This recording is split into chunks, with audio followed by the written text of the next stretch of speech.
Hei semua kawan-kawan. Sekarang dekat luar memang terlalu banyak projek. Ramai orang dah takut. Ramai juga dah serik sebab pernah kena tipu. Hari ni kita jemput Abang Zul. Beliau memang berpengalaman dalam bawa tim. Jadi hari ni kita nak borak betul-betul. RWA Desk ni sebenarnya boleh jalan atau tidak? Dan kenapa orang biasa macam kita pun dikatakan boleh jana pendapatan melaluinya? Saya cakap terus terang ya, saya dah bawa tim bertahun-tahun. Jadi saya memang faham apa yang orang biasa fikir. Sebenarnya orang ramai nak dua benda saja. Pertama, benda itu mesti betul-betul wujud. Bukan hari ini nampak hebat, esok terus hilang. Kedua, duit itu mesti betul-betul boleh dapat. Bukan setakat tengok nombor naik dalam telefon, tapi bila nak keluarkan, terus ada masalah. Pada saya, RWA Desk ni ada potensi. Sebab dia tak main benda kosong. Maksudnya, dia bukan jenis projek yang cakap besar saja? Betul. Dulu banyak projek jual cerita, jual harapan, jual benda yang tak nampak. Tapi RWA Desk ni lain.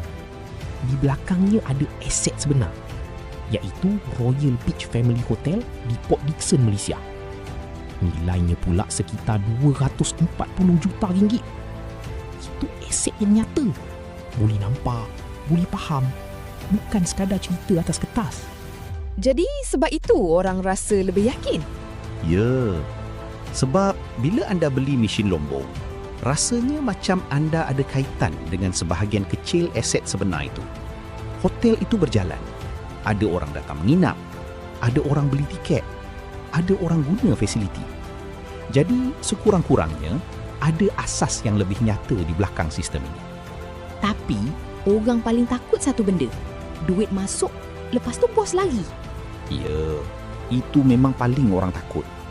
Tapi dekat RWA Desk, konsepnya lebih kepada bayaran terus sampai kepada pihak yang sepatutnya terima.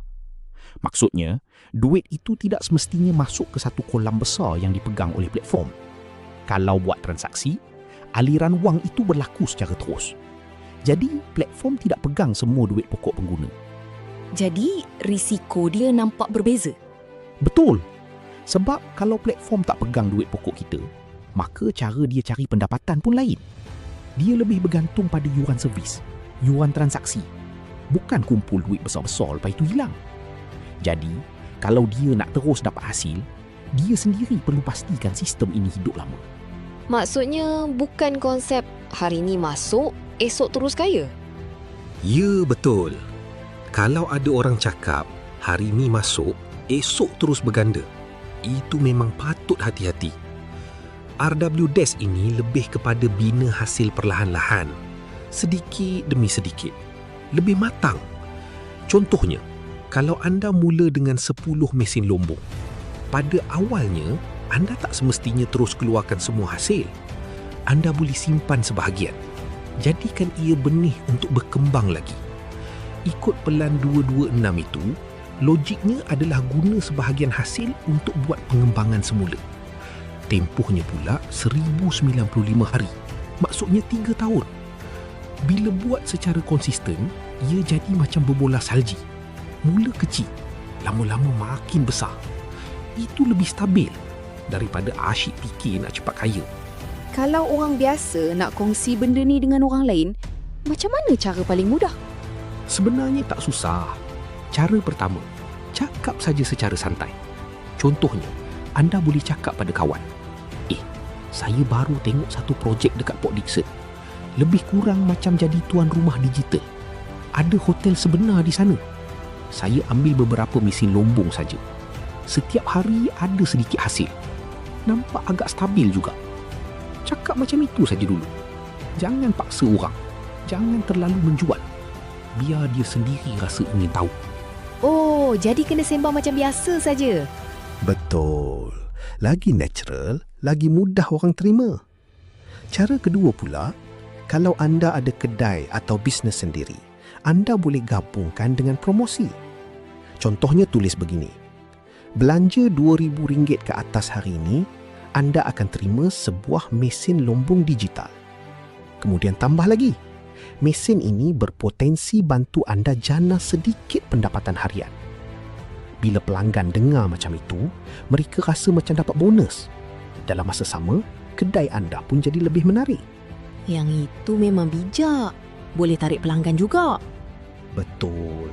Sebab orang suka bila mereka rasa dapat nilai tambahan.